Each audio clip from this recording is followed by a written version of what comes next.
não é uma reação contra aquilo que está acontecendo, mas tem um exemplo de manifestação. Vejamos nesse mesmo capítulo, versículos 18 e 19. Agora Pedro volta o seu foco para aqueles servos que serviam senhores.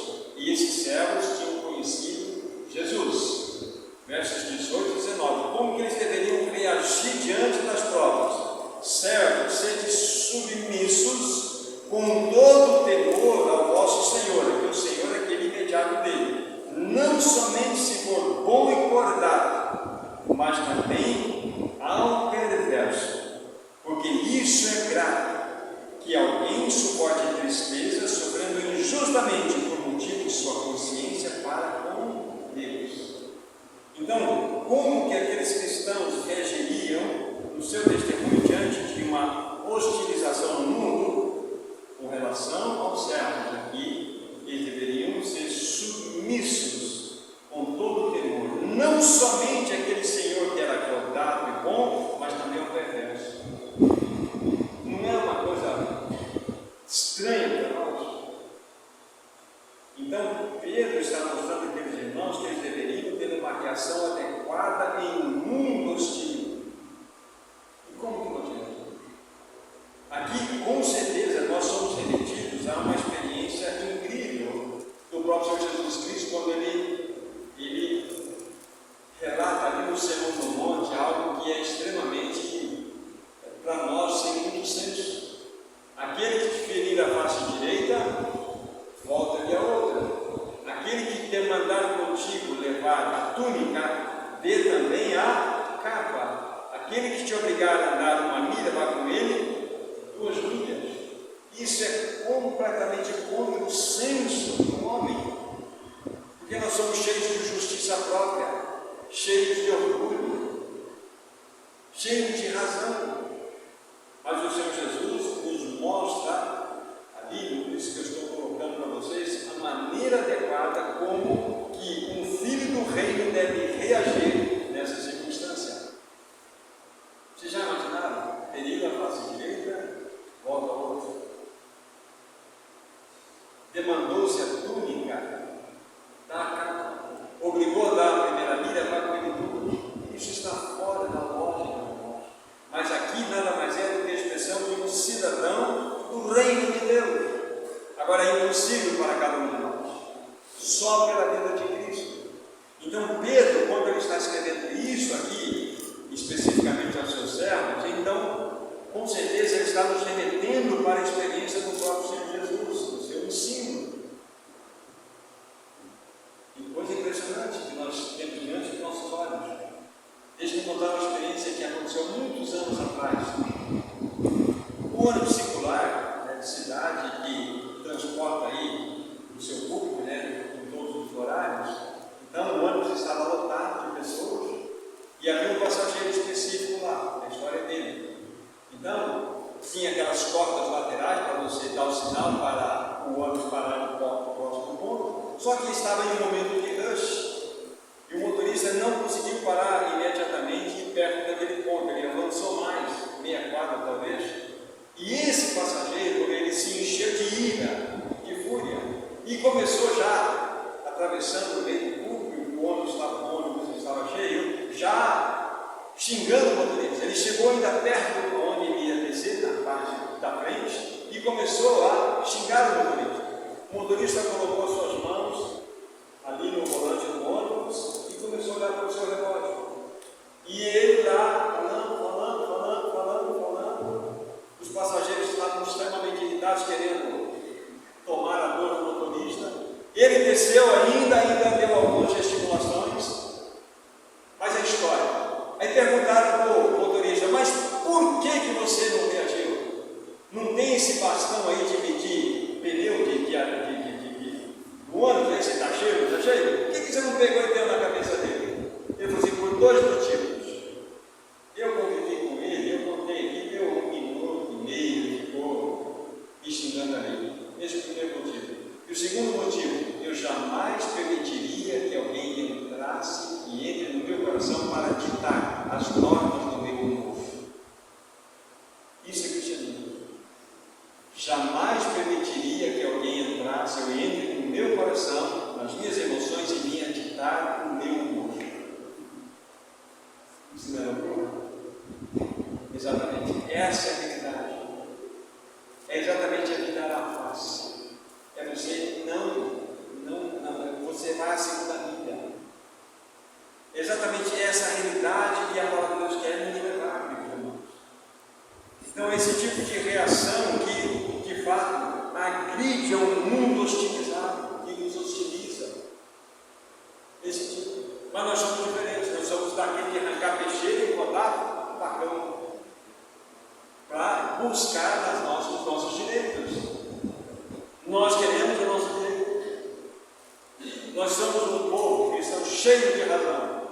Talvez em outro contexto eu deve ter falado isso da experiência do meu velho pai, que me ensinou muitas coisas.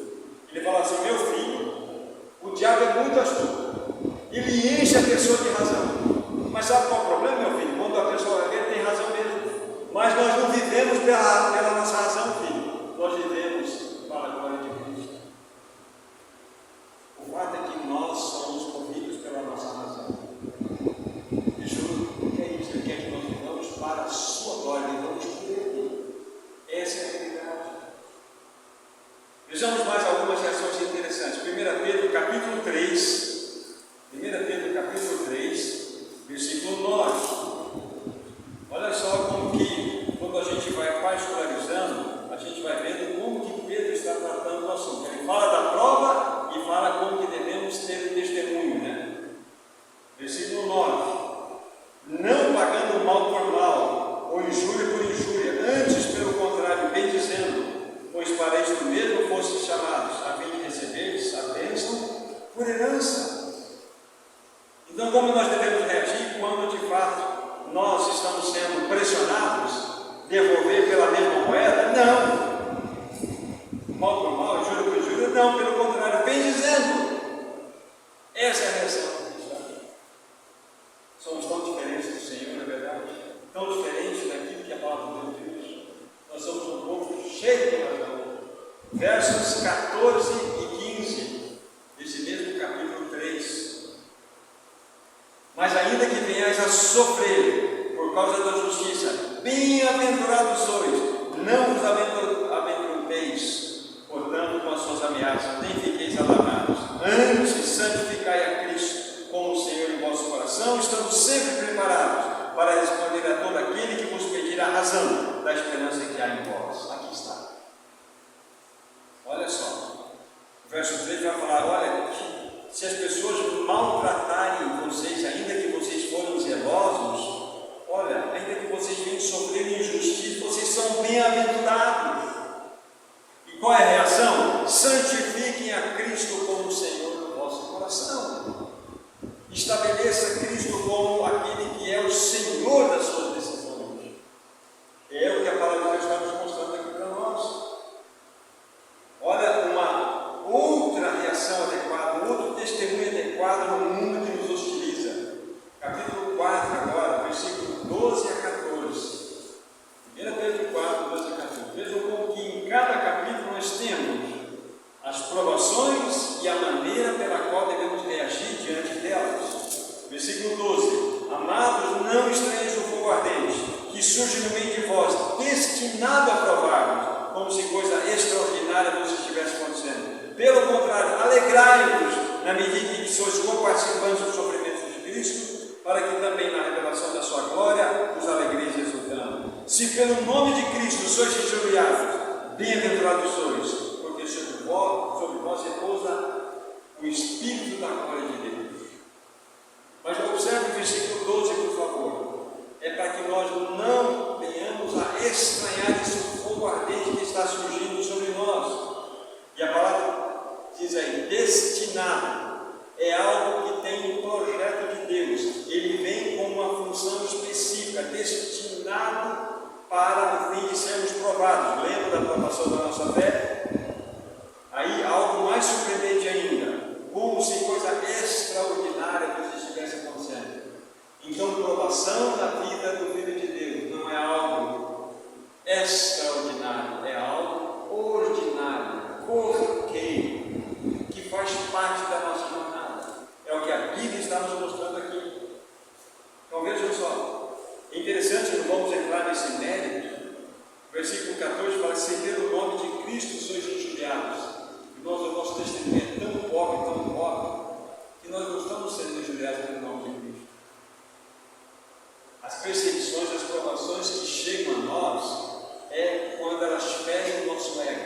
quando elas ferem as nossas emoções, e nós temos essas reações ridículas.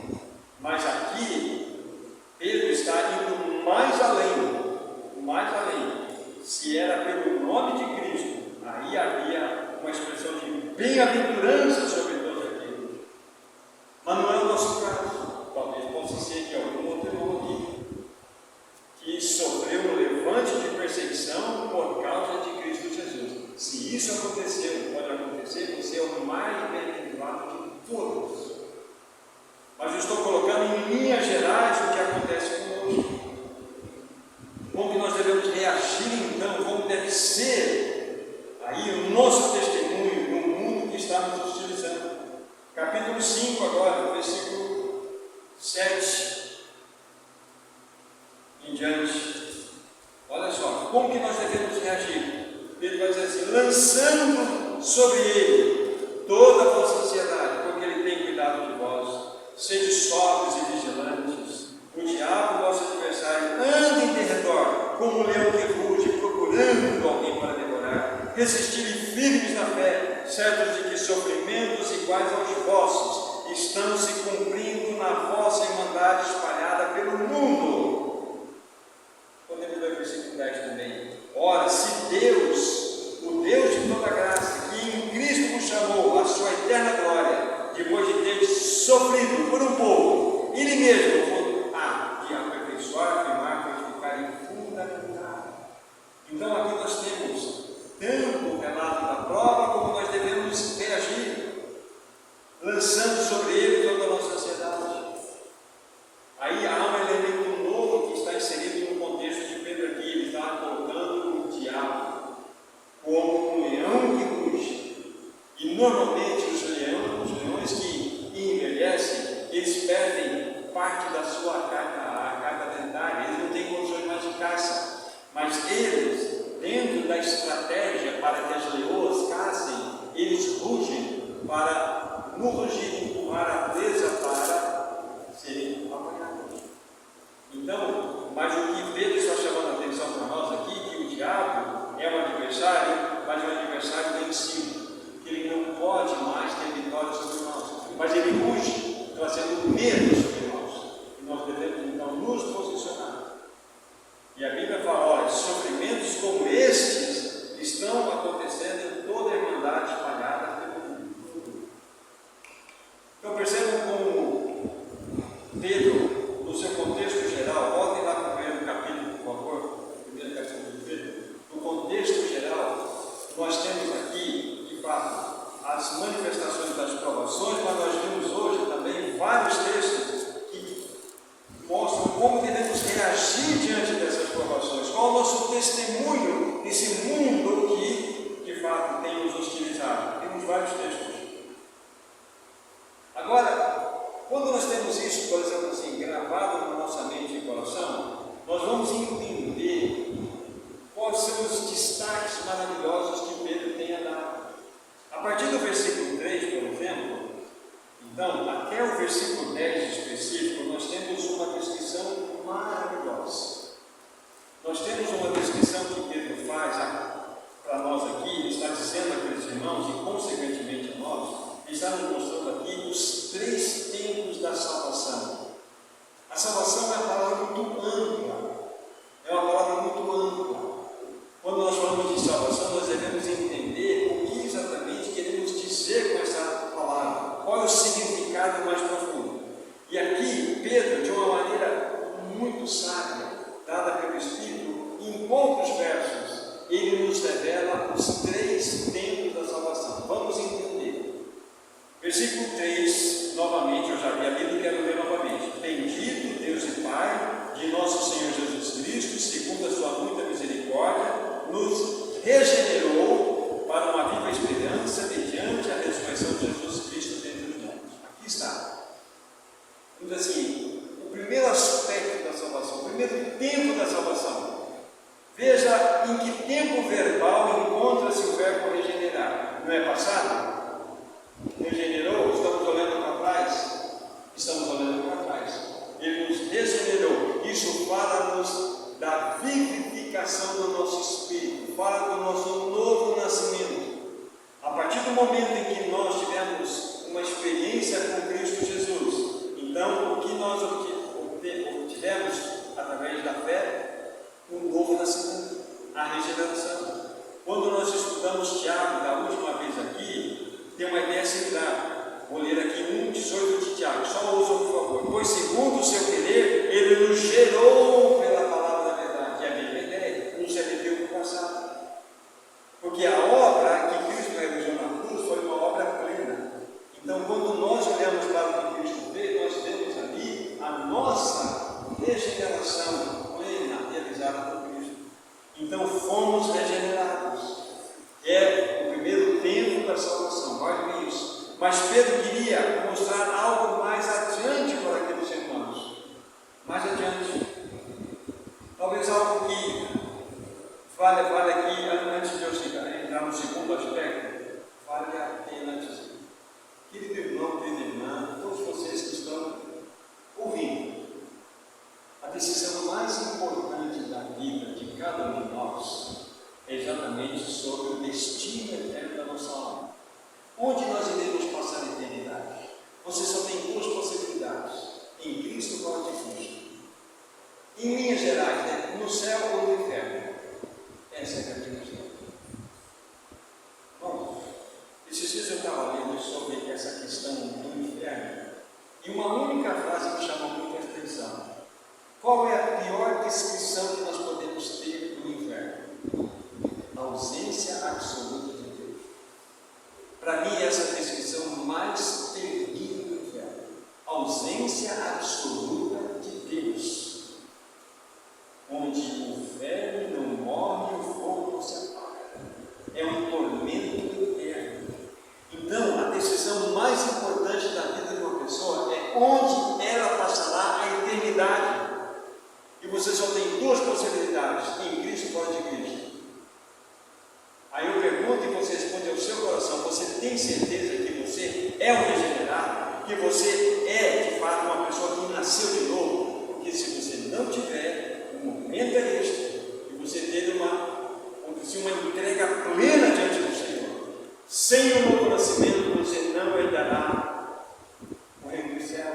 Você precisa levar essas coisas. Do menor ao maior que está presente aqui. Nós precisamos tomar essa situação como algo extremamente sério. Sério. Então, voltando aqui a nossa atenção, para finalizar o aspecto do versículo 3, que fala do primeiro tempo da salvação, que é a nossa regeneração. Tempo passado. Tempo passado. Fomos regenerados. Então, uma vez que o irmão Walter, ele creu no Senhor Jesus Cristo, ele foi regenerado, ele tem a sua salvação em Cristo Jesus, eterna, garantida. Mas é interessante, vamos continuar a leitura a partir do versículo 4, vamos parar num texto específico. Versículo 4. Porque nós somos regenerados, etc, para uma herança incorruptível, sem mácula, imarcessível. A palavra imarcessível significa aquilo que não murcha. Imarcessível, reservada nos céus para vós outros, que sois guardados pelo poder de Deus, mediante a fé, para a salvação preparada para revelar-se no último tempo. Mas espera lá, nós acabamos de falar de uma salvação, mas aqui a Bíblia está nos mostrando por Pedro que há uma salvação preparada para revelar-se no último tempo. Que salvação é essa? Vocês percebem como nós temos que entender essa palavra salvação num sentido mais amplo? Então, fomos regenerados, mas nós contemplamos uma salvação que há de se revelar no último tempo. Que salvação é esta? Então, falamos de uma salvação acontecida e estamos falando de uma salvação que estamos contemplando para o tempo do fim. E aí? Aí se você pega, por exemplo, o capítulo 8 de Romanos, a partir do versículo 18 em diante, vocês vão falar e vão ouvir e ler sobre a redenção do nosso corpo. É a salvação do nosso corpo. Então, esse corpo precisa ser revestido da incorruptibilidade. Esse corpo meu, nosso, precisa ser salvo. Ele é um corpo corruptível, então precisa ser salvo? Precisa ser salvo. O meu espírito foi salvo, está regenerado, tem Cristo vivendo nele. Mas o meu corpo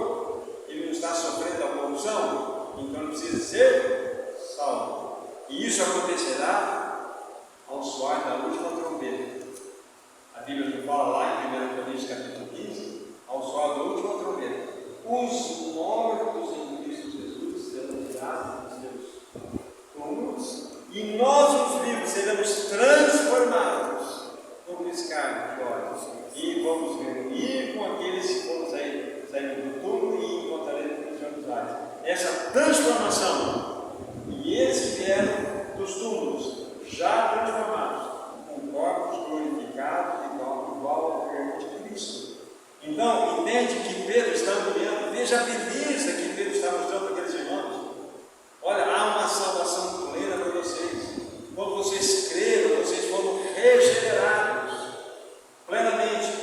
Mas aqui, olha, só vou ler novamente o versículo 5. Olha que sois guardados pelo poder de Deus, mediante a fé, para a salvação preparada para revelar-se no último tempo. Vimos o segundo tempo da salvação aqui, a salvação do corpo. Aí vocês começam a pensar, mas espera, então eu tenho um espírito e tenho um corpo, é isso mesmo. E tanto teu espírito como teu corpo precisam passar pela obra da salvação.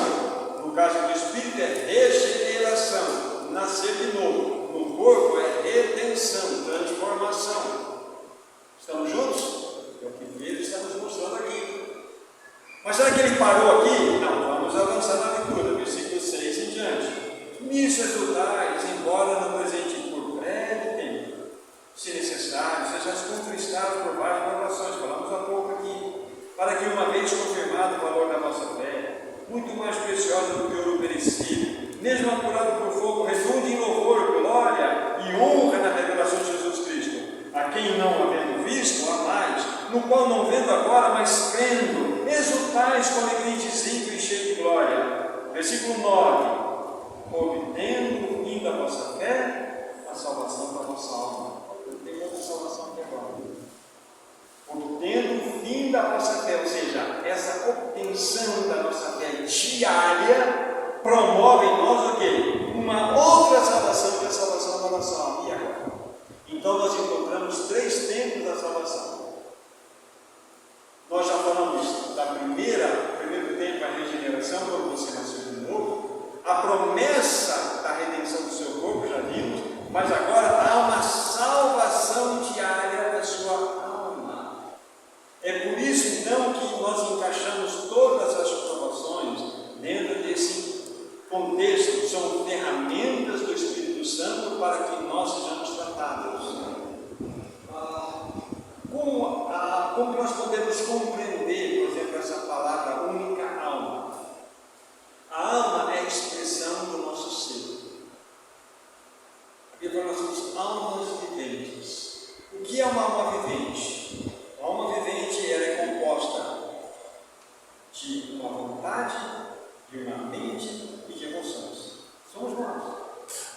Eu tenho vontade, eu tenho uma mente e eu tenho uma emoção. Por causa do pecado que eu herdei, essa vontade, mente e emoções são completamente desordenadas.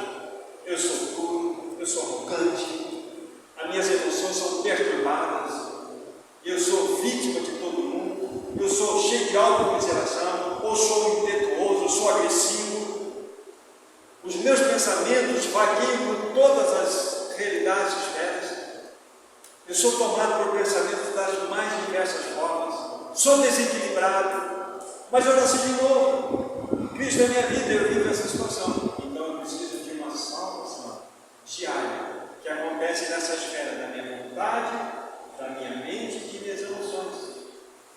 Aí entra aquele aspecto, quer ser meu discípulo, a si mesmo se negue, tome a sua cruz e venha após mim. Então nós vemos aqui Pedro tocando para nós essa esfera também da salvação da nossa alma. Podemos usar essa outra expressão aqui, ou uma outra palavra para entendermos o que significa a salvação da nossa alma, a nossa santificação, o nosso crescimento espiritual. Então, onde está o âmbito da salvação do cristão mais importante? Exatamente na formação do caráter de Cristo em nós. Que as minhas emoções sejam equilibradas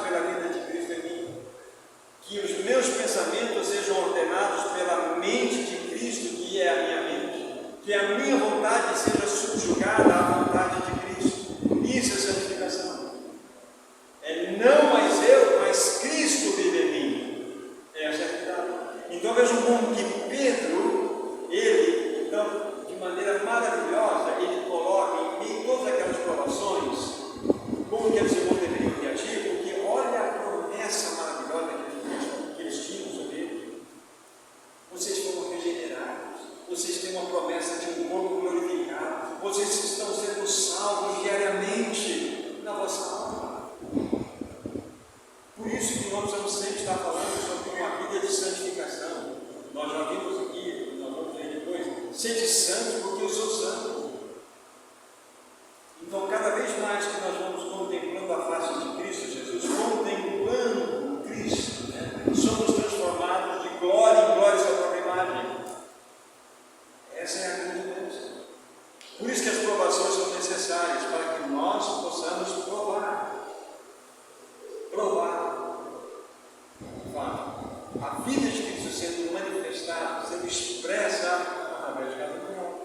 Não está claro para nós esses 3 tempos de salvação aqui, relatado por Pedro? Muito claro, a minha maneira de ver. Fomos salvos, seremos salvos, estamos sendo salvos. Estamos juntos? Bom, a Bíblia está nos mostrando esse aspecto lindo para nós. Agora veja, nós fomos até o versículo 9, esse é o versículo 10. Foi a respeito desta salvação que os profetas indagaram e inquiriram, dos quais profetizaram acerca da graça a vós outros destinando. Então vejam só, é a respeito dessa salvação maravilhosa, ampla, nesses 3 tempos que os profetas indagaram e inquiriram, aos quais profetizaram acerca da graça a vós outros destinado. Olha só, olha o versículo 12, olha que coisa linda, é tão grandiosa essa obra, olha só que movimento do céu. A eles foi revelado que não para si mesmos, mas para vós outros ministraram as coisas que agora nos foram anunciadas por aqueles que pelo Espírito Santo enviado do céu nos pregaram o Evangelho, coisas essas que os anjos anelam testificar. Olha só, essa obra de Deus através do seu Filho no homem caído é algo que realmente mexeu com as realidades celestiais. Os anjos anelam desfrutar todas essas realidades das quais nós fazemos parte. Então tudo isso está dentro desse primeiro capítulo aqui. Então vocês percebem como que Pedro vai mostrando, uma esfera, assim, um cenário de grande provação, de grande sofrimento daqueles irmãos, mas ao mesmo tempo ele coloca isso de maneira tão limpa para os nossos corações, para nós entendermos. Ele coloca então aqui os 3 tempos da salvação. Vamos avançar um pouco mais. Do versículo 13 ao 21, talvez uma versão que está aí como a minha, tem como título em negrita santidade na vida, não é isso? Algumas pessoas podem fazer isso, talvez não. É uma boa, vou colocar assim, um bom título para nós. E aqui no versículo 13 diz assim: olha, cingindo o vosso entendimento, sede sóbrios, esperai inteiramente na graça que vos está sendo trazida na revelação de Jesus Cristo. Como filhos da obediência, não vos amoldeis as paixões que tinhas anteriormente na vossa ignorância. Fazendo uma pausa aqui. Então, Pedro começa a mostrar a importância da santidade na vida. Isto toca no terceiro aspecto, terceiro tempo da nossa salvação, que nós falamos da alma, que envolve vontade, mente e emoções. Por isso que ele está dizendo que nós devemos encher o nosso entendimento, a nossa compreensão, sermos sóbrios, ou seja, não sermos bêbados, emocionalmente e espiritualmente, e esperarmos inteiramente na graça do Senhor. Aí vai falar o versículo 14 já lido: como filhos da obediência, não vos amoldeis as paixões que tinhas anteriormente, significando que essas paixões estão dentro de nós, mas nós não podemos nos amoldar sobre esse tipo de paixões que encontram-se aí. Aí fala assim: pelo contrário, verso 15, segundo é santo aquele que vos chamou, tornai-vos, isso é um imperativo, e é uma ordem para que isso aconteça, santos, também vós mesmos, em todo o vosso procedimento, porque escrito está: sede santos, porque eu sou santo.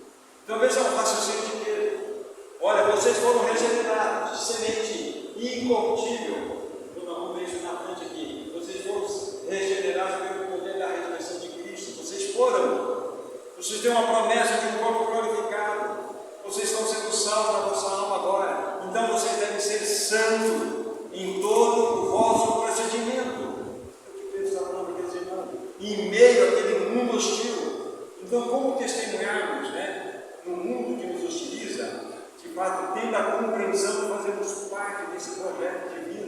desse projeto maravilhoso. E o Senhor fala para nós: vocês precisam ser santos no meio de uma geração corrupta e perversa. É impressionante isso. E novamente, a partir do versículo 18, nessa vez do capítulo aqui, até o versículo 21, ele vai novamente, vamos dizer assim, trazer a luz de algo maravilhoso. Olha, por que você deve proceder assim? Por que você deve agir dessa forma? Saibam disso, que não foi mediante coisas corruptíveis, como o prata e ouro, que vocês foram resgatados, vosso fútil procedimento que vossos pais nos negaram, mas pelo precioso sangue como de cordeiro, ser feito o sangue de Cristo, conhecido como efeito antes da fundação do mundo, porém manifestado nos tempos atuais, por amor a vós, que por meio dele tendes fé em Deus, o qual ressuscitou dentre os mortos e lhe deu glória, de sorte que a vossa fé e esperança estejam em Deus. Então Pedro novamente lança o farol aqui. Por que vocês devem, de fato, viver uma vida de santidade? Porque o resgate de vocês teve um preço altíssimo. Não foi nem prata, nem ouro, nem pedras preciosas, mas foi o precioso sangue do Cordeiro. Então vejam como Pedro vai acender novamente a chama no coração daqueles irmãos. Então, vamos compreender o Pedro, na sua linha geral, depois vai ficar mais claro.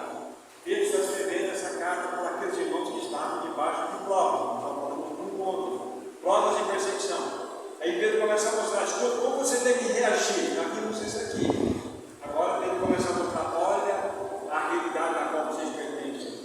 Olha, vocês têm uma nova identidade. Vocês foram regenerados. Vocês têm uma promessa. Vocês vão ter um corpo glorificado. Vocês estão sendo salvos. Vocês estão sendo transformados à imagem de Cristo. Sejam santos. Vocês foram comprados por elevadíssimo preço. É o que Pedro está falando. Santidade. E por fim, o versículo 22 a 25 tem um outro subtítulo aí, na minha versão, que é Santidade no Amor. Também está declarado. Novamente ele vai chamar a atenção aqui dos cristãos. Olha, tendo purificado a vossa alma pela obediência. Olha só, a alma se purifica pela obediência. Pela obediência à verdade. Tende em visto o amor fraternal, não fingindo amar-vos de coração uns aos outros ardentemente. Isto fala da salvação da nossa alma. Isso fala das realidades cotidianas da nossa vida. Por que eu acho assim? Por que eu sou reativo? Por que às vezes a minha própria expressão de face denuncia o que eu estou pensando? Às vezes, minha esposa fala assim: Thomas, você está bravo? Eu olho para ela com um olhar de reprovação. Então eu já transmiti uma mensagem para ela. Isso é falta da manifestação da vida de Cristo. Para que eu possa entender que todas as minhas ações devem passar pelo Cristo da cruz. Porque nós vamos juntos com as nossas reações, vamos juntos com a nossa fala. Então nós precisamos que o Senhor nos ajude. O Senhor precisa nos socorrer. Isso tudo está dentro desse assunto da salvação da nossa alma, que é importante. A nossa mente precisa ser adequada à mente de Cristo, nossas emoções precisam ser ordenadas, nossa vontade precisa ser submissa à vontade dele. Isso que Pedro está falando para esses irmãos. Olha, vocês precisam viver uma vida de amor fraternal não fingido, amando verdadeiramente de coração uns aos outros. E novamente, vejam como Pedro é insistente. Por quê? Porque vocês foram regenerados. Ora, foram, passado, tempo já fostes regenerados, não semente corruptível, mas da incorruptível, mediante a palavra de Deus, a qual vive e é permanente. Aí vai falar que a carne é como erva, a sua glória é como a flor da erva, segue-se a erva, cai a sua flor, mas a palavra de Deus permanece para sempre. Então, novamente, Pedro ele chama a atenção. Olha, você precisa viver uma vida adequada, de amor fraternal, amando uns aos outros de coração, de modo ardente. Por quê, Pedro? Porque vocês foram regenerados de semente incorruptível. Então veja como que Pedro vai trabalhando. Esse é o raciocínio de Pedro aqui nessa carta. Ele nos mostra isso. Mas o ponto principal que eu estou destacando para vocês é aqueles irmãos na aflição. Então, como pastor amoroso, ele escreve para as suas ovelhas que estavam em aflição. Olha, você deve entender isso como aflição, mas isso aí é coisa do Senhor, viu? É algo ordinário, não é extraordinário não. Como você deve reagir no mundo que está utilizando vocês? Qual deve ser o testemunho? Assim, ó, bateu na parte direita, volta à esquerda. O teu patrão é duro? Obedeça a ele. Você deve ter um santo procedimento e assim por diante, não ajuda. Aí ele vai falar, olha, mas eu quero falar para vocês o seguinte, vocês estão regenerados, vocês têm uma promessa de um corpo glorificado, vocês têm aí uma promessa da salvação diária da sua alma, vocês têm esse projeto de Deus trazer a santificação para vocês. Por que, Pedro? Porque vocês foram regenerados, semente incorruptível. Veja o raciocínio de Pedro. Então é uma carta extremamente vital, extremamente preciosa para nós, que temos diante dos nossos olhos. Essa é a grande questão. Quando nós olhamos, nós vemos aqui a jornada da igreja, a nossa jornada, que deve ser exatamente dentro dessa jornada. Nós estamos, assim como esses irmãos que estavam na dispersão, no exílio, nós, como igreja, estamos no exílio, irmãos. Nós estamos na dispersão. Depois, amanhã, na ajuda do Senhor, vamos falar o que significa ser peregrino e forasteiro. Nós somos peregrinos e forasteiros dessa terra. Qual é a nossa maneira de viver? Então, aí, nós vamos aplicando todas essas verdades a cada um de nós. O que Pedro vai nos exortar? O que vai nos lembrar de grandes verdades? Isso que estamos pensando. Então, irmãos, nós estamos numa peregrinação. Nós estamos numa jornada. Nós estamos no exílio. E precisamos que o Senhor nos socorra, nos ajude. E que o Senhor continue falando ao nosso coração. Se você for ler o capítulo 2 de 1 Pedro, o Senhor vamos falar, vamos ver a beleza que esse livro ele começa a se conversar, nós vamos entender o que Pedro falou isso aqui, o que ele falou lá, o que ele chamou de novo aquela situação. Nós vamos fechar o livro de 1 Pedro no nosso coração para entender o que Deus quer para nós, para cada um de nós. Que o Senhor possa ser louvado através da sua palavra. Amém. Vamos lá. Nosso maravilhoso Senhor, nós somos gratos ao Senhor. Obrigado por essa carta, Senhor. Continue nos falar através dela. Nos ajuda, Senhor, a ter reações adequadas em muito que nos utiliza. Nos ajuda, Senhor, a viver na vida de santidade. Nos ajuda a lembrar, Senhor, que nós fomos regenerados, que nós temos uma promessa de um corpo glorificado, que nós estamos sendo salvos diariamente na nossa alma. Nos ajuda a lembrar, Senhor,